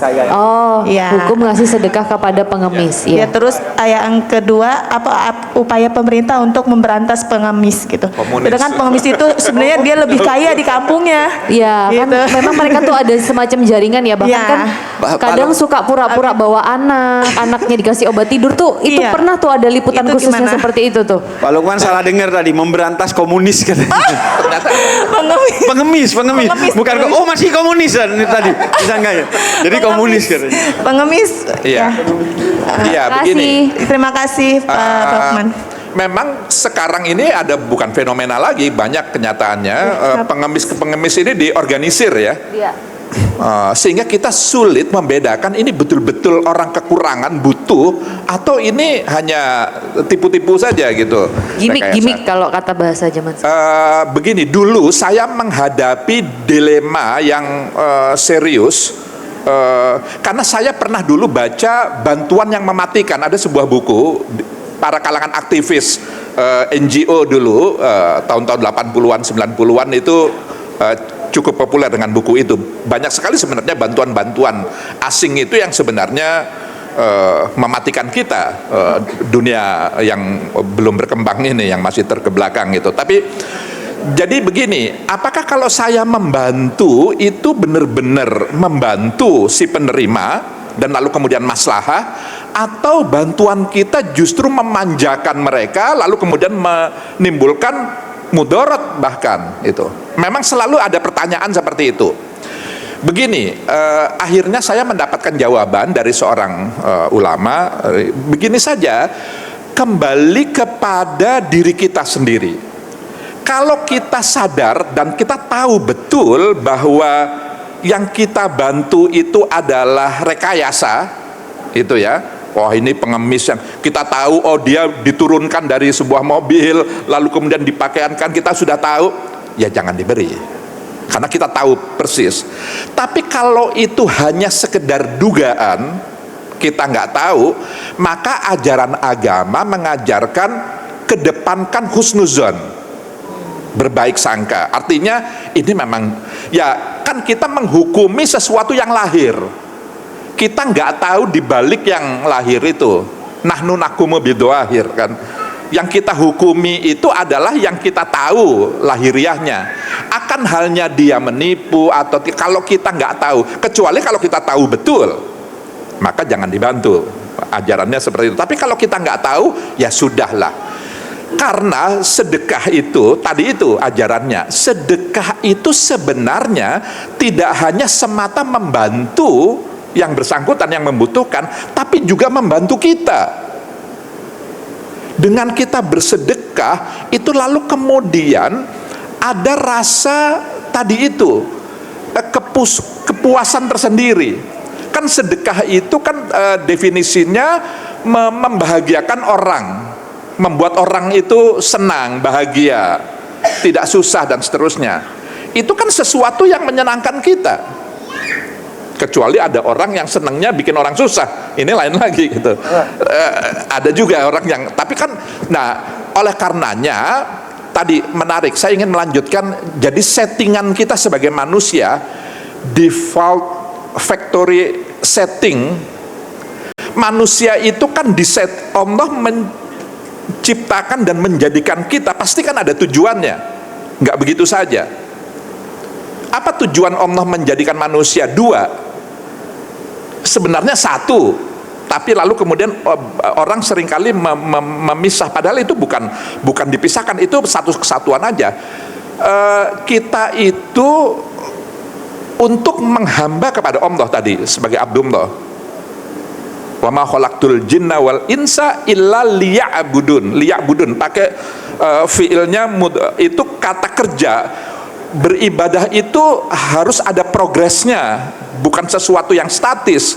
Menghamba, menjadi mentaati Allah itu dinamis, tergantung konteks kita. Nah, tapi di sisi lain ada ayat ja'ilun fil ard. Ini ja'ilun fil ardi khalifah. Kita manusia diciptakan itu untuk menjadi khalifah. Sebenarnya ini bukan dua hal yang terpisah, apalagi harus diperhadapkan. Seringkali kita mempersoalkan gitu, mana yang harus kita dahulukan, urusan duniawi atau ukhrawi? Menurut hemat saya itu nggak perlu diperhadapkan. Dunia kita itu ya bagian yang tidak terpisahkan dari ukhrawi kita. Ukhrawi kita itu juga sangat tergantung bagaimana duniawi kita. Jadi itu satu kesatuan saja sebenarnya. Jadi kekhalifahan kita, khalifah itu kan CEO sebenarnya, pengelola, manajer.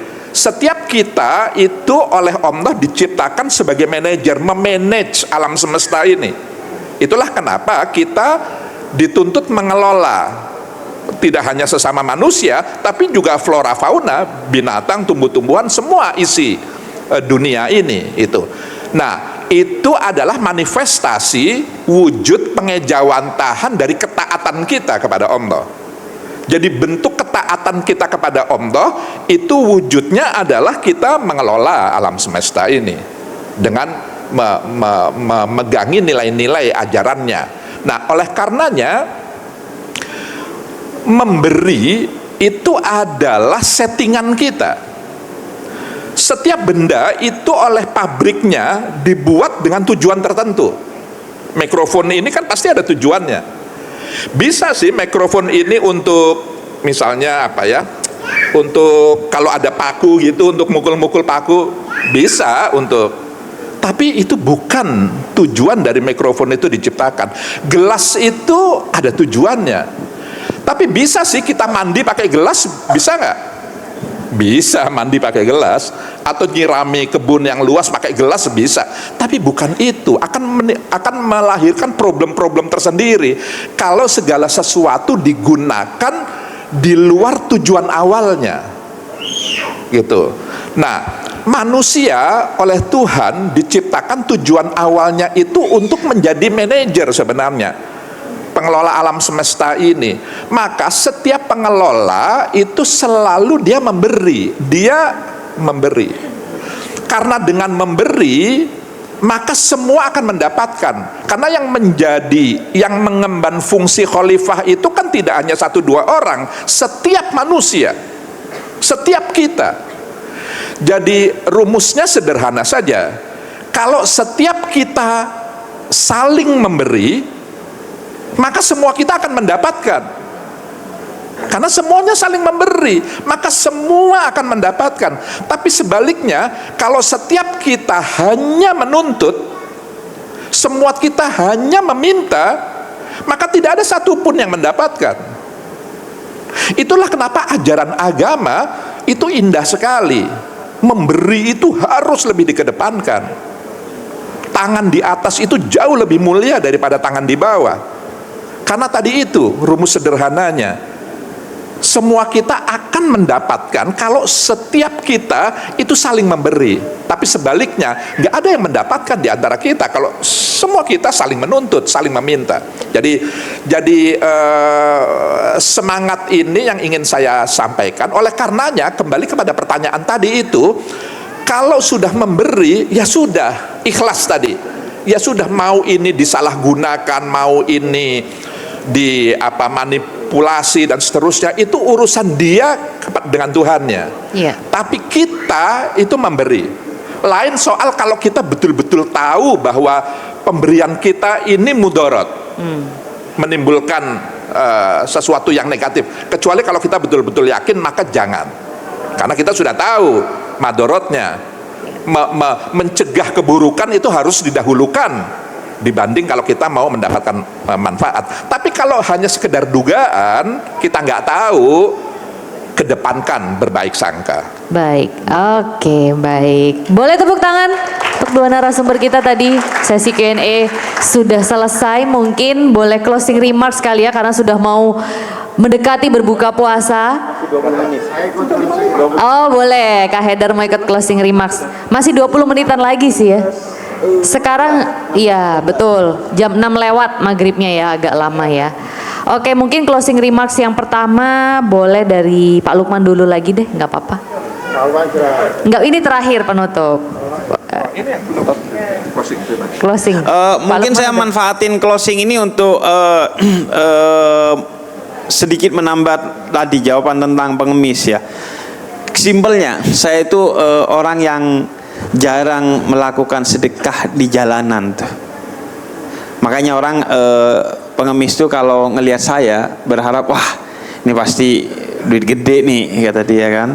Artis Habib kan seharusnya banyak nih ngasihnya. Saya jarang sekali ngasih duit di jalanan. Karena tadi khawatir itu kebohongan. Kemudian yang kedua, kalaupun dia gak bohong, khawatir itu tidak tepat sasaran atau tidak prioritas. Kemudian yang ketiga, khawatir itu tidak mendidik. Itu hanya membuat kantongnya kaya tapi hatinya tetap miskin. Kemudian yang keempat, khawatir itu akan menimbulkan gejala sosial yang tidak sehat. Akhirnya banyak pengemis di mana-mana. Nah karena itu saya itu paling jarang. Kalaupun saya sedekah di jalanan, itu sudah pasti tidak ikhlas. Karena terpaksa aja itu. Sudah pasti karena pencitraan aja itu mah. Iya, mungkin karena ada kamera CCTV. Kalau CCTV sih gak peduli ya. Iya. Jadi pasti. Karena kenapa? Karena bagi saya itu minimal tidak mendidik. Karena itu bagi saya, tadi sempat saya singgung, konsep kalau saya dalam berbagi, apapun bentuknya. Pertama, orang terdekat saya. Saya tidak akan mungkin berbagi keluar sebelum orang dalam saya selesai. Maka saya orang terdekat, tetangga saya. Tetangga itu dahsyat loh. Tetangga itu walaupun dia tidak beragama sekalipun, dia punya hak satu kebaikan dari kita. Kalau dia Islam 2 sebagai tetangga dan sebagai muslim. Kalau dia saudara 3 sebagai tetangga, sebagai muslim dan sebagai saudara. Jadi tetangga, saudara saya. Kemudian orang-orang di kantor, tadi Pak Haidar juga sempat kan, jangan sampai yang kerja di lembaga amal khair Yasmin ini duafa juga gitu. Ini mah akhirnya duafa bantu duafa gitu. Kemudian saudara kita, tetangga, pokoknya orang-orang dekat kita. Sisanya itu saya berikan ke lembaga. Karena jangankan milih pengemis ya Bu, milih lembaga aja itu susah loh. Menyalurkan dana itu tidak lebih mudah dari mencari dana. Teman-teman di amal khair Yasmin tahu lah. Anda punya dana, mau disalurkan kemana aja bingung tuh masih kadang. Karena bahkan memilih lembaga aja tidak mudah. Kita kan dihadapkan pada fenomena beberapa tahun yang lalu, lembaga-lembaga filantropi yang bermasalah. Dan sekarang itu masih banyak. Cuman karena lagi gak viral aja, lagi gak ramai aja, maka memilih lembaga aja susah, apalagi memilih perseorangan untuk kita bantu yang dia tidak kita kenal.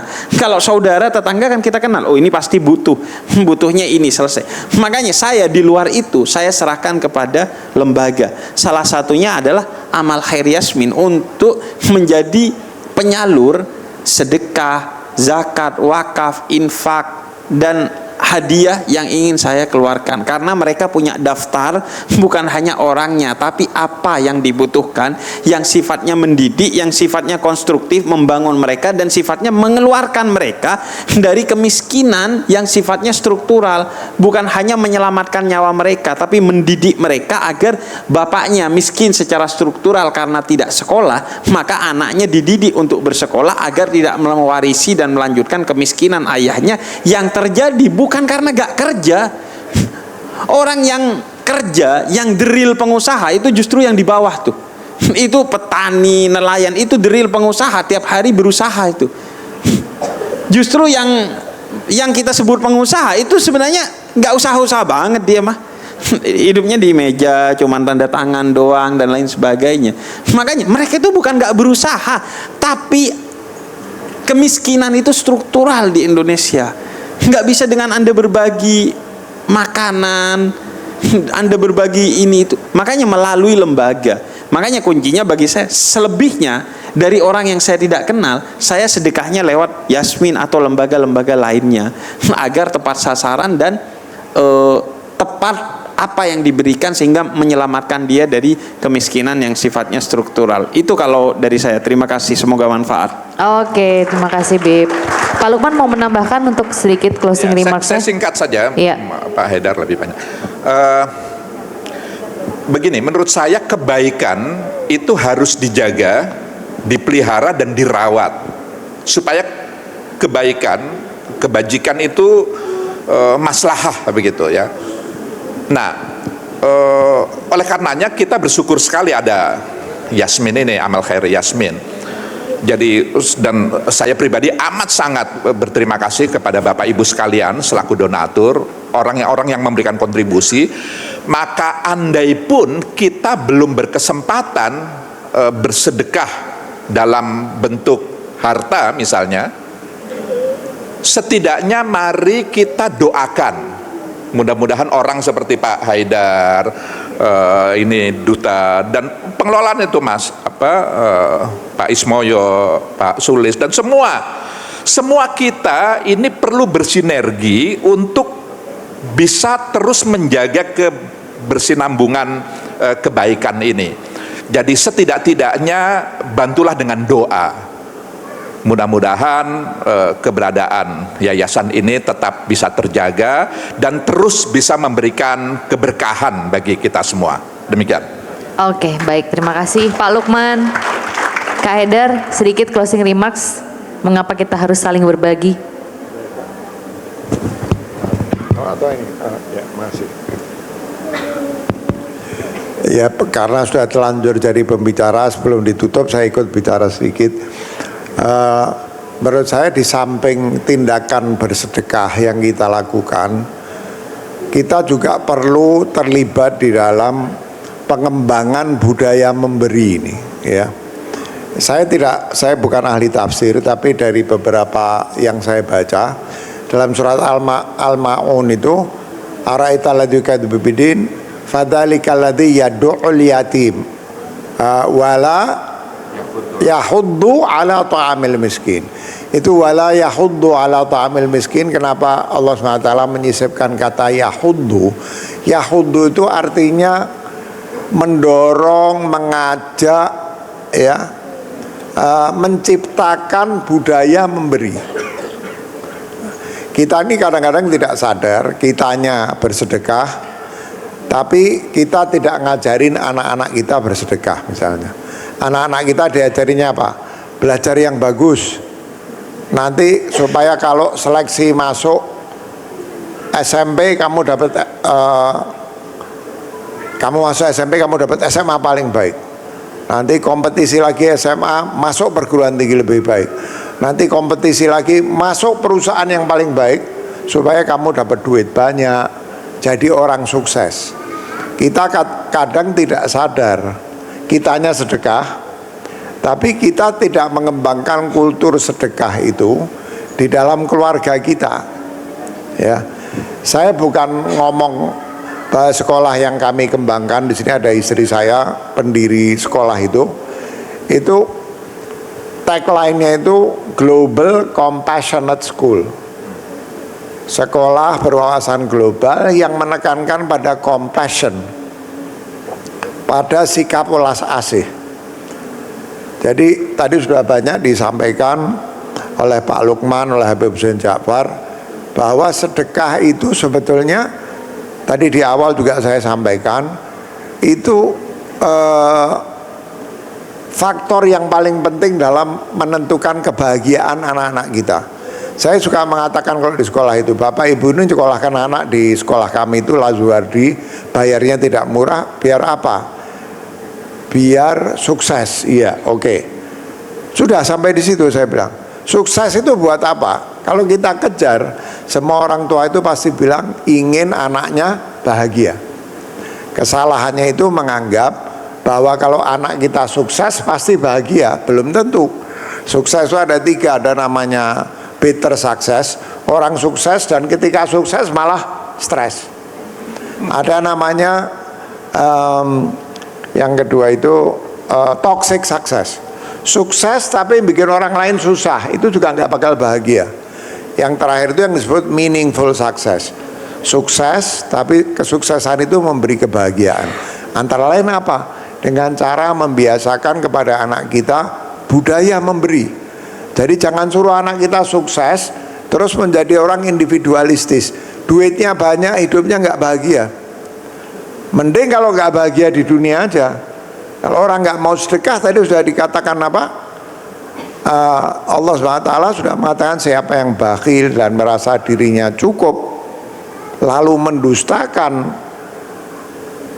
kesejatian kehidupan di hari akhir, ya orang kalau sudah mendustakan itu kan kafir dia.